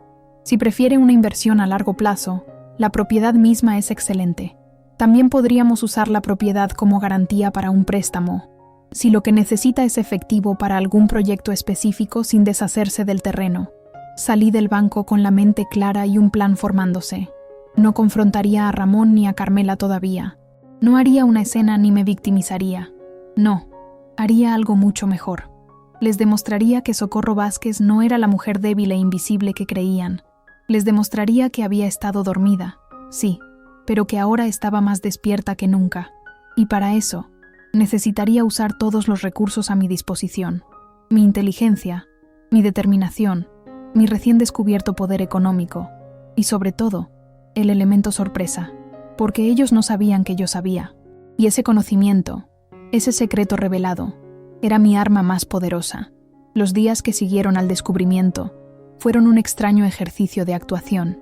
Por fuera, seguía siendo la Socorro de siempre, quizás un poco más ocupada por su trabajo como maestra, pero esencialmente la misma mujer dócil y complaciente que todos conocían. Por dentro, sin embargo, cada decisión, cada palabra, cada movimiento, era parte de un plan meticulosamente elaborado. Lo primero que hice fue consultar a un abogado, un hombre mayor y discreto llamado Joaquín Durán, que tenía su despacho en la Ciudad de México. Lo elegí precisamente porque estaba lejos de Cuernavaca, donde nadie me conocía ni tenía conexiones con Ramón o su banco. «Señora Vázquez», me dijo después de escuchar mi historia, «lo que me describe es un claro caso de desvío de recursos familiares. Su esposo ha incurrido en lo que legalmente podríamos considerar como administración fraudulenta del patrimonio conyugal. Además, los documentos que me muestra indican una posible relación impropia con su cuñada, lo que complica aún más la situación». «¿Qué opciones tengo?», pregunté, manteniendo la calma. «Bueno, podríamos iniciar un proceso de divorcio necesario, alegando estas causales, pero les seré franco, estos procesos pueden volverse muy desagradables y públicos. Y dado el estatus de su esposo en la comunidad bancaria de Cuernavaca, es probable que tenga conexiones legales importantes. No quería un escándalo público, no por temor a Ramón o a lo que pudiera decir la gente, sino porque no quería que mis hijos quedaran en medio de una batalla legal sucia. ¿Hay otra opción?, insistí. El abogado me miró con renovado interés, como si recién comenzara a ver más allá de la mujer de mediana edad, aparentemente sumisa, que tenía enfrente. Hay un camino más estratégico, respondió finalmente. Podríamos preparar todo el caso, tener la documentación lista, pero no presentar la demanda inmediatamente. En lugar de eso, usaríamos esta información como una herramienta de negociación para un divorcio por mutuo acuerdo, en términos que le sean favorables. ¿Y qué términos serían esos? La mitad de todos los bienes gananciales, por supuesto. Pero también podríamos negociar una pensión compensatoria significativa, considerando los años que usted dedicó al hogar mientras él avanzaba en su carrera, y, dada la evidencia de conducta impropia, podríamos presionar para obtener concesiones adicionales. Me gustaba este enfoque. No buscaba venganza, sino justicia. No quería destruir a Ramón, sino reclamar lo que me correspondía por derecho después de casi 3 décadas de matrimonio. Hay algo más, añadí. Quiero proteger mi propiedad en Atlacomulco y asegurarme de que Ramón no pueda reclamar parte de ella en caso de divorcio. El abogado asintió pensativamente.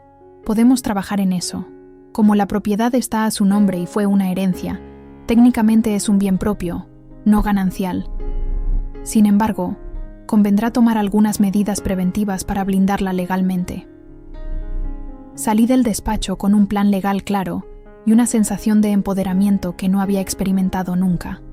Ya no era la víctima pasiva de las circunstancias, sino una mujer que tomaba las riendas de su destino con determinación. Mi siguiente paso fue financiero. Siguiendo el consejo del asesor bancario, decidí no vender el terreno de Atlacomulco todavía, sino usarlo como garantía para obtener un préstamo. Con ese dinero, compré un pequeño departamento en el centro de Cuernavaca, cerca del instituto donde trabajaba. Lo adquirí a través de un fideicomiso que el abogado me ayudó a establecer, para mantener la transacción discreta. El departamento era modesto pero encantador. 2 habitaciones, una sala luminosa, una cocina pequeña pero funcional, y lo mejor de todo, un balcón con vista a las montañas. Lo amuebla gradualmente, comprando piezas aquí y allá, para no despertar sospechas por gastos excesivos repentinos. Este sería mi refugio, mi plan B, mi espacio propio si las cosas se complicaban. Mientras tanto, seguía recopilando información. Revisaba cuidadosamente el correo de Ramón cuando él no estaba. Fotografiaba documentos importantes. Monitoreaba sus llamadas telefónicas, sin que se diera cuenta. Descubrí que él y Carmela se comunicaban frecuentemente, siempre cuando yo estaba trabajando o fuera de casa. Una tarde, mientras Ramón estaba en el banco y Eduardo había salido con amigos, hice algo que jamás hubiera imaginado hacer. Accedí a la computadora personal de mi esposo. Conocía su contraseña porque era la misma que usaba para todo. La fecha de nacimiento de Mariana, nuestra primogénita. Lo que encontré confirmó mis peores sospechas y más. Correos electrónicos entre Ramón y Carmela que databan de años atrás. Algunos profesionales relacionados con inversiones, otros mucho más personales. No había evidencia explícita de una relación romántica, pero sí de una complicidad que me excluía por completo. R. Necesito hablar contigo sobre el asunto que discutimos. No debe enterarse, por supuesto. Podríamos vernos en el lugar de siempre a las 4. C. Transferí los fondos como acordamos. Nadie hará preguntas. Confía en mí. R. Y el más revelador de todos, enviado apenas una semana antes del compromiso de Eduardo. R. Todo está listo para la sorpresa. Matilde y Augusto están encantados con la idea. S quedará completamente impresionada cuando se entere, si es que se entera. Nuestro muchacho estará en buenas manos con esta familia. C.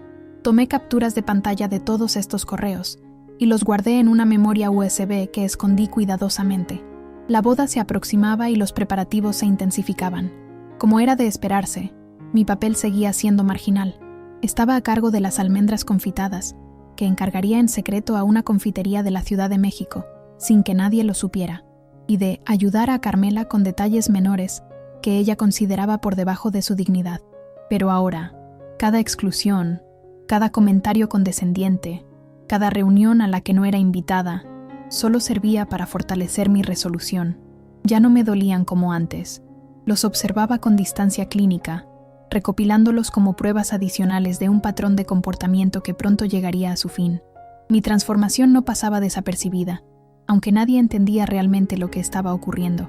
En el instituto, me había ganado rápidamente el respeto de mis colegas y el cariño de mis alumnos. La directora Jimena me había llamado a su oficina para felicitarme por mi desempeño y sugerirme que considerara tomar un papel más permanente el próximo año escolar. En casa, Ramón oscilaba entre la hostilidad pasivo-agresiva e intentos torpes de reconciliación. «Te compré esto», me dijo una noche, entregándome una caja pequeña. Dentro había un collar de perlas, elegante pero convencional. «Es bonito», respondí con una sonrisa educada. «¿A qué se debe el regalo?» «A nada en particular», dijo, evitando mi mirada. «Solo pensé que te gustaría». Lo que Ramón no sabía era que yo había encontrado la factura del collar en su saco mientras lo preparaba para la tintorería. Había sido comprado el mismo día que él, y Carmela habían tenido una de sus misteriosas reuniones. ¿Culpa? ¿Un intento de comprar mi complacencia? ¿O simplemente una coartada para justificar su ausencia esa tarde? Sea como fuere, acepté el regalo con gracia y lo guardé en mi joyero, donde probablemente se quedaría sin usar. Eduardo, por su parte, parecía cada vez más confundido por la tensión creciente en casa y por mi cambio de actitud. Una noche, mientras Ramón veía el fútbol, me ayudó a lavar los platos después de la cena. «Mamá», dijo en voz baja, «¿está todo bien entre tú y papá?» «¿Por qué preguntas, mijo?» «No sé, lo siento, diferentes. Tú estás como más fuerte, más independiente, y papá parece molesto todo el tiempo». Sonreí ante su perspicacia. «Las relaciones cambian con el tiempo, Eduardo. Tu padre y yo estamos adaptándonos a una nueva etapa de nuestras vidas. ¿Es por lo de tu trabajo? Porque yo creo que es genial que estés dando clases otra vez. Sofía piensa lo mismo». Su apoyo me conmovió. «Gracias, mijo. Significa mucho para mí que tú y tus hermanas entiendan lo importante que es esto para mí. Y si necesitas hablar», añadió, inseguro sobre cómo continuar. «Lo sé», respondí, apretando su mano brevemente. «Y lo mismo va para ti. Siempre puedes hablar conmigo, sobre lo que sea». A medida que se acercaba el gran día, intensifiqué mis preparativos. No solo los de la boda, las famosas almendras confitadas ya estaban encargadas, sino los de mi propio plan. Deposité regularmente pequeñas cantidades de dinero en una cuenta nueva que había abierto en otro banco, diferente tanto al de Ramón como al que usaba para el préstamo del departamento. Transferí gradualmente ropa y objetos personales importantes al departamento secreto, llevándolos en mi auto cuando iba al trabajo, para que nadie notara su ausencia en casa. Mantuve reuniones regulares con el abogado, refinando nuestra estrategia, preparando documentos, asegurándonos de que todo estuviera listo para cuando decidiera actuar. Y lo más importante, me preparé emocionalmente, porque sabía que, pese a toda mi planificación, el momento de la verdad sería difícil. No se pueden deshacer 3 décadas de matrimonio, bueno o malo, sin sentir dolor. No se puede confrontar una traición de esta magnitud sin que el corazón se rompa un poco, por muy justificada que esté la ruptura. Pero cada día me sentía más fuerte, más segura de mi decisión. La mujer que había sido, la que toleraba en silencio, la que se conformaba con las sobras de atención y respeto, ya no existía. En su lugar, había emergido una Socorro nueva, o quizás la Socorro original, que había estado dormida durante demasiado tiempo. Una noche, mientras revisaba los últimos detalles de mi plan, recibí un mensaje de texto de Luz, la prometida de Eduardo. «Doña Socorro, ¿podríamos vernos mañana para tomar un café? Hay algo importante que me gustaría hablar con usted. Solo nosotras dos, por favor». El mensaje me sorprendió. Luz y yo apenas habíamos tenido interacciones uno a uno, siempre en presencia de Eduardo, Carmela o la madre de Luz. «¿Qué podría querer hablar conmigo en privado?», respondí afirmativamente, intrigada por esta inesperada solicitud. Quizás Luz no era la aliada incondicional de Carmela que yo había supuesto. Quizás había más complejidades en esta situación de las que había imaginado. Mientras me preparaba para dormir, Ramón ya roncando suavemente a mi lado, sentí una extraña calma. No la calma de la resignación que había conocido durante años, sino la calma que precede a la acción decisiva. La calma del guerrero que ha afilado su espada, ha estudiado el terreno y ahora solo espera el momento adecuado para atacar. Porque Socorro Vázquez, la invisible, la olvidada, estaba a punto de volverse muy, muy visible. Y nadie estaría preparado para lo que iba a suceder. El día de la boda amaneció radiante, como si el clima mismo quisiera burlarse de la tormenta que se gestaba en mi interior. El zócalo de Taxco resplandecía bajo el sol de diciembre. Las calles empedradas brillaban, y la parroquia de Santa Prisca se erguía majestuosa con su fachada barroca, decorada con flores blancas y doradas para la ocasión. Me había vestido con especial cuidado. Un vestido color turquesa que había comprado específicamente para esta ocasión, elegante pero no ostentoso. Quería verme digna, serena, en control. El collar de perlas que Ramón me había regalado descansaba sobre mi pecho, una última concesión a las apariencias que pronto abandonaría. La semana anterior, mi encuentro con Luz había resultado revelador en formas que no esperaba. La joven me había citado en una cafetería discreta en las afueras de Cuernavaca, lejos de ojos curiosos. Doña Socorro había comenzado, visiblemente nerviosa. Hay algo que necesito decirle, aunque probablemente me meta en problemas por ello. ¿De qué se trata, Luz? Es sobre la casa en Tepoztlán, la que mis padres nos regalarán a Eduardo y a mí. ¿Qué pasa con ella? Luz respiró profundo, como reuniendo valor. No es un regalo espontáneo como se presentó en la cena. Ha sido planeado durante meses, con la participación activa de don Ramón y doña Carmela. Mi corazón dio un vuelco, pero mantuve mi expresión neutral. ¿Qué quieres decir exactamente? La casa era originalmente suya, doña Socorro, de usted y don Ramón. Fue vendida a mis padres a un precio muy por debajo del mercado, con la condición de que nos la regalarían después de la boda. Don Ramón y su cuñada organizaron toda la transacción. La revelación me dejó momentáneamente sin palabras.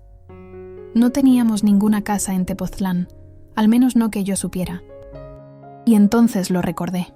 Una propiedad que Ramón había heredado de su tío abuelo hace unos años. Un terreno con una casa antigua que supuestamente había vendido para invertir en un fondo para el futuro de los niños. Nunca vi el dinero de esa venta. Nunca supe los detalles. Como tantas otras cosas en nuestro matrimonio, Ramón lo había manejado todo y yo había aceptado su palabra sin cuestionar. ¿Por qué me cuentas esto ahora, Luz?, pregunté finalmente. La joven bajó la mirada. Porque no me parece justo. Eduardo no sabe nada de esto. Cree genuinamente que es un regalo generoso de mis padres. Y yo no quiero comenzar mi matrimonio con secretos de este tipo. Su honestidad me conmovió. Quizás había juzgado mal a esta muchacha. ¿Qué piensas hacer al respecto?, le pregunté. No lo sé, confesó. Por eso quería hablar con usted primero. Es su propiedad, después de todo. O lo era. Le agradecí su sinceridad y le aseguré que no tomaría ninguna acción que pudiera afectar su relación con Eduardo. No le mencioné, por supuesto, que esta información era simplemente una pieza más en el rompecabezas que ya había estado armando. Ahora, mientras me sentaba en uno de los bancos frontales de la iglesia como correspondía a la madre del novio, recordaba esa conversación y sentía una determinación renovada. Hoy no solo presenciaría la boda de mi hijo, también sería el día en que recuperaría mi dignidad. La ceremonia fue hermosa, hay que reconocerlo. Eduardo se veía apuesto en su traje oscuro. Luz, radiante en su vestido de novia. Mis ojos se humedecieron de emoción genuina al verlos intercambiar votos. A pesar de todo, seguía siendo mi hijo, y le deseaba toda la felicidad del mundo. La recepción se realizaría en un exclusivo hotel boutique en el centro de Taxco, un edificio colonial restaurado con un patio central, donde se habían dispuesto las mesas para los 200 invitados. Carmela había supervisado cada detalle, desde las flores hasta el menú, asegurándose de que todo fuera de buen gusto, como ella decía constantemente. Durante el cóctel previo a la cena, me mantuve en un segundo plano, observando. Vi a Ramón conversando animadamente con el padre de Luz. Vi a Carmela, espléndida en un vestido color champán, que seguramente costaba más que mi sueldo de 3 meses como maestra, recibiendo elogios por la organización del evento. Vi a mis hijas, Mariana y Sofía, rodeadas de amigos, disfrutando de la celebración. Nadie notó cuando me alejé discretamente y busqué al encargado del evento, un joven eficiente llamado Miguel. Quisiera hacer un brindis especial durante la cena, le dije, como madre del novio. Por supuesto, señora Vázquez. Lo tenemos programado después del brindis del padrino y antes del baile de los novios. Perfecto, sonreí. Y necesitaré que proyecten estas imágenes durante mi discurso. Le entregué una memoria USB. Son fotos familiares, un pequeño tributo a mi hijo. Miguel asintió, tomando la memoria. No hay problema. Lo prepararé todo. Regresé a la fiesta con el corazón latiendo fuertemente, pero con la mente clara. No había vuelta atrás. La cena transcurrió según lo planeado. Los chiles en nogada que Carmela había alabado tanto resultaron efectivamente deliciosos. El vino fluía generosamente. Los discursos de los padres de luz fueron emotivos. El padrino contó anécdotas que hicieron reír a todos. Entonces llegó mi momento. Miguel se acercó a mí con un micrófono. Señora Vázquez, cuando usted diga. Me levanté con calma, alisé mi vestido y tomé el micrófono. Un silencio expectante cayó sobre el salón. En la mesa principal, vi a Eduardo sonreírme nerviosamente. Ramón me miraba con cierta alarma, como si intuyera que algo no estaba bien. Carmela, a su lado, mantenía su sonrisa perfecta, pero sus ojos revelaban inquietud. Buenas noches a todos, comencé. Para quienes no me conocen, soy Socorro Vázquez, la madre de Eduardo. Hice una pausa, mirando directamente a mi hijo. Eduardo, mi niño, hoy es uno de los días más importantes de tu vida, y quiero que sepas lo orgullosa que estoy de ti, del hombre en que te has convertido, de la integridad que siempre has demostrado, de tu capacidad para amar sinceramente. Vi a mi hijo sonreír, visiblemente emocionado. La familia es lo más importante que tenemos en esta vida. Es nuestro refugio, nuestro apoyo incondicional, nuestra fortaleza en los momentos difíciles. O al menos, así debería ser. Noté que Ramón se tensaba en su asiento. Durante casi 30 años, he dedicado mi vida a nuestra familia. He cocinado, limpiado, cuidado, amado, sacrificado, todo en nombre de ese ideal. Y hoy, viendo a mi hijo dar este paso tan importante, no puedo evitar reflexionar sobre el significado verdadero del amor y la familia. Hice un gesto a Miguel, quien asintió y encendió el proyector. La primera imagen apareció en la pared blanca detrás de la mesa principal. Una foto de Eduardo bebé en mis brazos, con Ramón a nuestro lado, todos sonriendo a la cámara. El amor verdadero no es posesión, no es control, no es manipulación. El amor verdadero es honestidad, es respeto, es ver realmente a la otra persona. La imagen cambió a otra foto familiar, esta de Eduardo en su graduación de la primaria. Durante muchos años, creí que mi papel en la vida era ser invisible, ser la sombra que sostiene todo sin ser vista. Creí que mi valor estaba únicamente en lo que podía hacer por los demás, no en quién era yo como persona. Otra foto, esta de toda la familia en la playa, uno de nuestros raros vacaciones juntos. Pero recientemente he descubierto algo importante. Nadie merece ser invisible, nadie merece ser excluido de su propia vida, nadie merece ser traicionado por las personas en quienes más confía. La temperatura del salón pareció descender varios grados. Vi a Ramón enderezarse en su silla, su rostro repentinamente pálido. Carmela había dejado de sonreír por completo. La imagen en la pared cambió, pero ya no era una foto familiar inocente. Era la captura de pantalla de uno de los correos entre Ramón y Carmela, donde discutían la venta secreta de la propiedad en Tepoztlán. Un murmullo de confusión recorrió el salón. Vi a Eduardo fruncir el ceño, intentando entender lo que estaba viendo. Como dije, la familia se basa en la honestidad. Continué, mi voz firme a pesar del temblor interno. Y es momento de que todos sepamos la verdad. La imagen cambió nuevamente, mostrando el estado de cuenta conjunto de Ramón y Carmela, con los depósitos que coincidían con las fechas de nuestros mayores sacrificios financieros familiares. Ramón se levantó abruptamente. «¡Socorro! ¿Qué crees que estás haciendo?» Su voz tembló entre la rabia y el pánico. «Estoy haciendo exactamente lo que dije, Ramón, asegurándome de que todos conozcan la verdad sobre cómo tú y mi hermana han estado desviando recursos familiares durante años. La verdad sobre cómo vendieron en secreto una propiedad que nos pertenecía a ambos, para regalarla a nuestro hijo como si fuera una generosidad de la familia de Luz.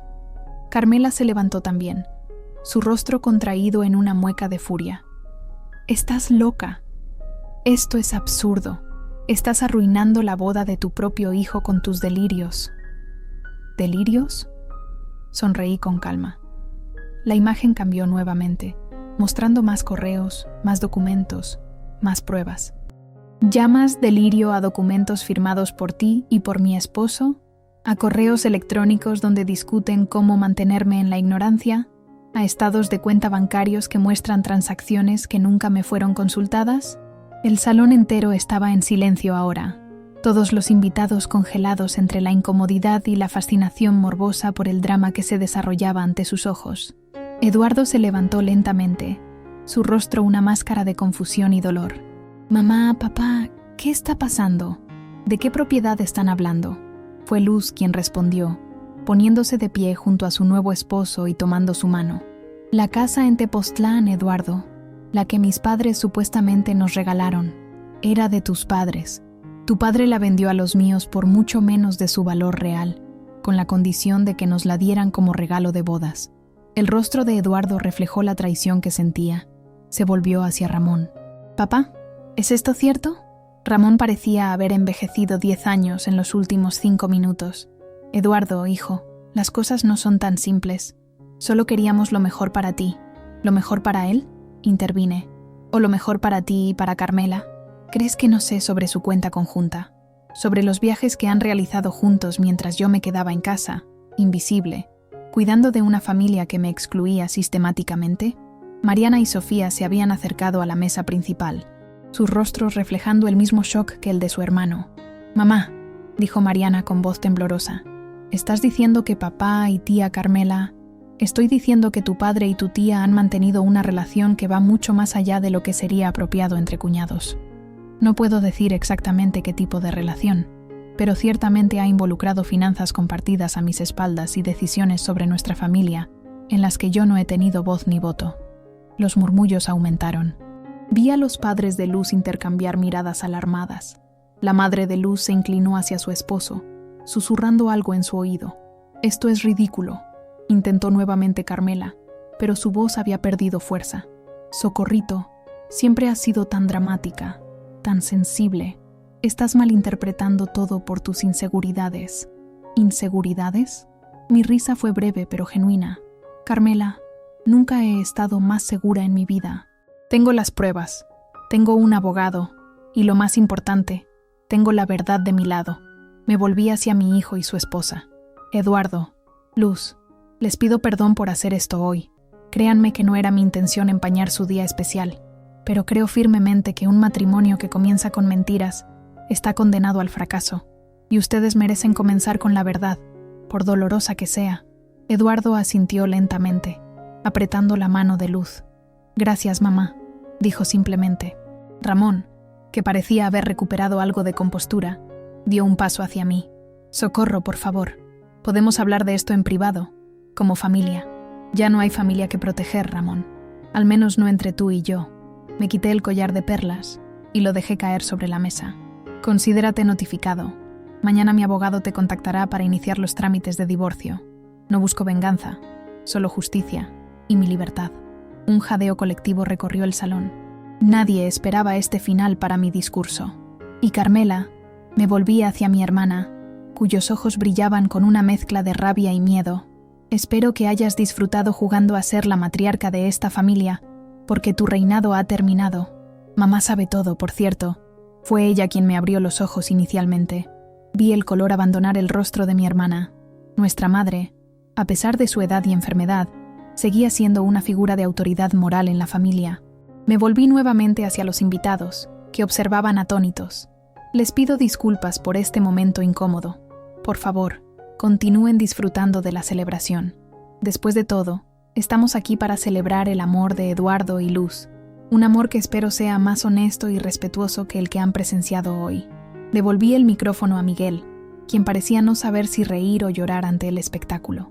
Con dignidad, crucé el salón hacia la salida, consciente de las miradas que me seguían, de los murmullos que aumentaban a mi paso. Afuera, La noche de Taxco era fresca y estrellada. Respiré profundamente, sintiendo como si un peso enorme hubiera sido levantado de mis hombros. No había gritado, no había llorado, no había hecho una escena histérica como todos probablemente esperaban. Había expuesto la verdad con calma y dignidad, y eso había sido más devastador que cualquier ataque emocional. Mientras esperaba que el valet trajera mi auto, escuché pasos apresurados detrás de mí. Me volví para encontrar a mis 3 hijos aproximándose. Eduardo aún en su traje de novio, Mariana y Sofía con sus elegantes vestidos de fiesta. «Mamá», comenzó Eduardo, su voz temblorosa pero firme. «No sé qué decir». «No tienes que decir nada, mijo. Esto no es culpa tuya ni tiene nada que ver contigo. Es entre tu padre, tu tía y yo». «Pero la casa», insistió, «la casa es tuya y de Luz. Legalmente ya les pertenece, y no tengo intención de cambiar eso. Mi problema no es con el regalo, sino con la mentira y la manipulación detrás de él». Mariana dio un paso adelante, lágrimas en sus ojos. «¿Por qué no nos dijiste nada, mamá? ¿Por qué guardaste todo esto para ti misma durante tanto tiempo?» Sonreí con tristeza. «Porque eso es lo que las madres hacemos, mi amor. Protegemos a nuestros hijos del dolor mientras podemos. Pero llega un momento en que la verdad es más importante que la protección». Sofía, siempre la más emocional de mis hijos, se lanzó a mis brazos, sollozando. «Lo siento tanto, mamá. Siento no haberme dado cuenta, no haber visto lo que estaba pasando». La abracé con fuerza. «No tenías por qué verlo, mi niña. Ni tú ni tus hermanos. Ustedes solo debían vivir sus vidas, crecer, ser felices. Ese era mi trabajo como madre, y no me arrepiento de haberlo hecho lo mejor que pude». Eduardo, con Luz ahora a su lado, me miró con una nueva comprensión en sus ojos. «¿Qué vas a hacer ahora, mamá?» «Vivir, Eduardo. Vivir por mí misma, por primera vez en muchos años». Mi auto llegó y el valet me entregó las llaves. Tengo un departamento propio, un trabajo que amo, y por fin, la libertad de ser yo misma sin pedir permiso ni disculpas. «¿Podemos visitarte?», preguntó Mariana. «Por supuesto que sí, mis amores. Siempre serán bienvenidos en mi vida. Ustedes son lo mejor que me ha dado este matrimonio, y nada cambiará el amor que siento por ustedes». Nos abrazamos los 4, un círculo de amor que ahora, paradójicamente, se sentía más genuino y sólido que nunca. «Ahora, regresen a la fiesta», les dije finalmente. «Es tu boda, Eduardo. Disfrútala a pesar de todo. Y tú, Luz». Me volví hacia mi nuera. «Gracias por tu honestidad.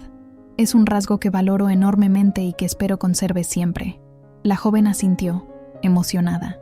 «Gracias a usted, doña Socorro, por la lección más importante que podría recibir en mi día de bodas».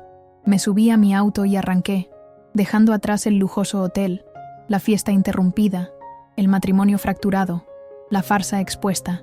En el espejo retrovisor, vi a mis hijos de pie en la entrada, observándome partir, no con tristeza o decepción, sino con una nueva admiración que nunca antes había visto en sus ojos. Socorro Vázquez, la invisible, por fin había sido vista, y el mundo nunca volvería a ignorarla. Ha pasado un año desde aquella noche en Taxco, desde aquel momento en que dejé atrás 3 décadas de invisibilidad y reclamé mi derecho a existir plenamente.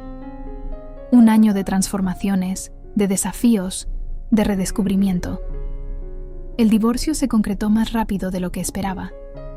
Ramón, consciente del daño que un proceso público podría causar a su reputación en el banco, aceptó prácticamente todas las condiciones propuestas por mi abogado. Recibí la mitad de todos los bienes gananciales, una pensión compensatoria generosa, y conservé intacta mi propiedad en Atlacomulco, que posteriormente vendí para invertir el dinero más inteligentemente. Mi departamento en el centro de Cuernavaca se convirtió en mi santuario. Lo decoré a mi gusto, sin tener que consultar con nadie, sin compromisos estéticos. Paredes amarillas en la sala porque siempre me gustó el color del sol. Una biblioteca llena de los libros que Ramón consideraba poco prácticos. Plantas en cada rincón, orquídeas que florecen bajo mi cuidado, como yo misma he florecido en esta nueva libertad. Mi trabajo en el Instituto Cuauhnáhuac pasó de temporal a permanente. La directora Jimena me ofreció el puesto de coordinadora académica para el siguiente ciclo escolar, reconociendo no solo mi experiencia pedagógica, sino también mi capacidad de liderazgo que, sorprendentemente, emergió con fuerza una vez liberada de las cadenas invisibles que me ataban. En cuanto a mi familia, las cosas se reacomodaron gradualmente, como piezas de un rompecabezas que finalmente encuentran su lugar correcto. Eduardo y Luz viven en la casa de Tepoztlán, aunque ahora con pleno conocimiento de su origen. Mi hijo decidió no aceptar el trabajo en la empresa de su suegro, optando por mantener su independencia profesional. Recientemente me dieron la noticia de que estoy por convertirme en abuela. Su primer hijo nacerá en primavera. Mariana, siempre la más pragmática de mis hijos, fue quien mejor entendió mi decisión desde el principio. Viene a visitarme regularmente desde la Ciudad de México, a veces con Carlos, a veces sola. En estas visitas hemos desarrollado una nueva relación, más de iguales, de mujeres adultas que se respetan mutuamente, no solo de madre e hija. Sofía, mi sensible Sofía, tardó más en procesar todo lo ocurrido.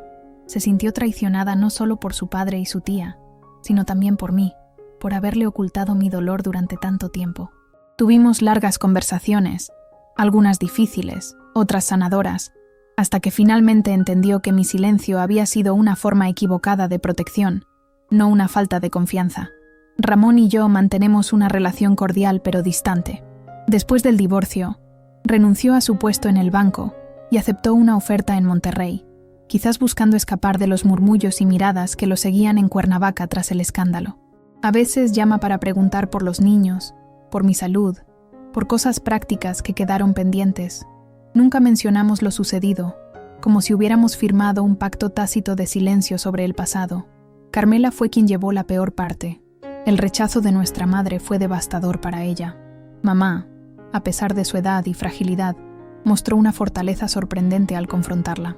«Te di la vida, Carmela», le dijo según me contó después doña Josefina, la enfermera, «pero no te di derecho a destruir la de tu hermana».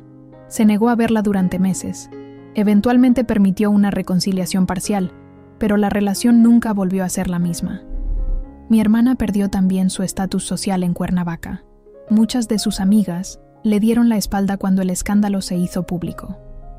Su matrimonio con Javier se deterioró rápidamente bajo el peso de las revelaciones. Últimamente he sabido que está viviendo sola en un departamento en Acapulco, reinventando su vida como yo tuve que hacer con la mía. A veces siento lástima por ella, a veces una justificada satisfacción, pero principalmente indiferencia. Ha dejado de ser una fuerza en mi vida, para bien o para mal. En cuanto a mí, este año ha sido un viaje de autodescubrimiento constante. Aprendí a comer sola en restaurantes sin sentirme incómoda. Viajé por primera vez sin compañía a lugares que siempre quise conocer: Oaxaca, San Miguel de Allende, Mérida. Retomé la poesía, participando en talleres literarios donde mis versos sobre renacimiento y libertad resonaron entre los asistentes. Hice nuevas amistades, relaciones basadas en intereses comunes y respeto mutuo, no en obligaciones familiares o sociales. Luisa, mi colega del instituto, se convirtió en una compañera inseparable de aventuras culturales. Don Joaquín, mi abogado, evolucionó de asesor legal a amigo y confidente. Y sí, también conocí a alguien, Héctor, profesor de literatura en la Universidad Autónoma del Estado de Morelos, viudo, con hijos ya adultos como los míos. Nos conocimos en una presentación de libro, coincidimos en un café, compartimos historias, descubrimos coincidencias sorprendentes. Avanzamos con la cautela de quienes han vivido lo suficiente para saber que el amor a nuestra edad es diferente, más pausado, más reflexivo, pero también más honesto, libre de las urgencias juveniles y las expectativas sociales. No sé si esta relación florecerá en algo permanente, y eso está bien. He aprendido que no necesito definirme a través de mis relaciones con otros, que puedo estar completa por mí misma, que puedo ser feliz en mi soledad, que puedo elegir compartir mi vida no por necesidad, sino por deseo consciente. Esta tarde, mientras preparo té para una pequeña reunión en mi departamento, vendrán mis hijos con sus parejas, mi madre que ahora vive en una residencia cercana donde la visito diariamente, algunos amigos nuevos. Me detengo frente al espejo del recibidor. Observo a esta mujer de 53 años que me devuelve la mirada, el cabello con más canas que antes, ahora llevadas con orgullo sin tintes ni disimulos. las arrugas alrededor de los ojos que hablan de experiencias vividas, de lágrimas derramadas, pero también de risas recobradas, la postura erguida de quien ya no carga el peso de las expectativas ajenas. Reconozco a esa mujer. Es Socorro Vázquez, no la sombra de nadie, no la extensión de otros, sino una persona completa en sí misma. Una mujer que tuvo el valor de romper el molde que la sociedad, su familia y ella misma habían creado. Una mujer que entendió, aunque tardíamente, que la vida es demasiado breve y preciosa para vivirla invisible. Acomodo unas flores frescas en la mesa del comedor y sonrío ante la ironía. Sigo sirviendo a otros, sigo cuidando, sigo nutriendo, pero ahora lo hago desde la plenitud, no desde el vacío, desde la elección consciente, no desde la obligación, desde el amor propio que se desborda hacia los demás, no desde la carencia que busca validación externa. El timbre suena. Mis hijos llegan primero, como siempre, ansiosos por compartir las novedades de sus vidas. Los recibo con abrazos genuinos, con la certeza de que ahora nuestro vínculo es más auténtico que nunca. Mientras servimos las bebidas y acomodamos los bocadillos que preparamos juntos en la cocina, Eduardo me mira con esa nueva admiración que todavía me conmueve. «Mamá», dice de repente, «nunca te lo he dicho claramente, pero quiero que sepas que estoy orgulloso de ti, de lo que hiciste, de lo que has logrado este año. Me enseñaste la lección más importante de mi vida». «¿Y cuál es esa lección, mijo?», pregunto, aunque creo conocer la respuesta. Que nunca es tarde para reclamar tu propia vida, que el respeto comienza por uno mismo, que la familia verdadera se basa en la honestidad, no en las apariencias. Asiento, emocionada pero serena. Esa es la herencia que quiero dejarles, mis hijos. No propiedades, no dinero, sino la certeza de que siempre tienen derecho a ser visibles, a ser valorados, a ser amados por quienes realmente son. Más tarde, cuando la reunión está en pleno apogeo, me escabullo un momento al balcón, contemplo las montañas que rodean Cuernavaca, ese horizonte que siempre me ha parecido una promesa de infinitas posibilidades. El sol comienza a ponerse, tiñendo el cielo de naranjas y rosas. Cierro los ojos un instante y siento la brisa acariciar mi rostro. Estoy en paz, no con una paz pasiva de resignación, sino con la paz activa de quien ha luchado su batalla y ha emergido victoriosa, porque yo, Socorro Vázquez, ya no soy invisible, ya no soy la sombra de nadie, soy luz propia, brillando en la plenitud de mis 53 años, con un pasado que me ha formado pero ya no me define, y un futuro que, por primera vez en décadas, me pertenece completamente. Y mientras regreso con mis seres queridos, con estas personas que ahora realmente me ven, sé que esta es mi verdadera victoria, no la venganza contra quienes me hicieron invisible, sino la recuperación de mi esencia, de mi valor, de mi derecho a existir plenamente bajo el sol.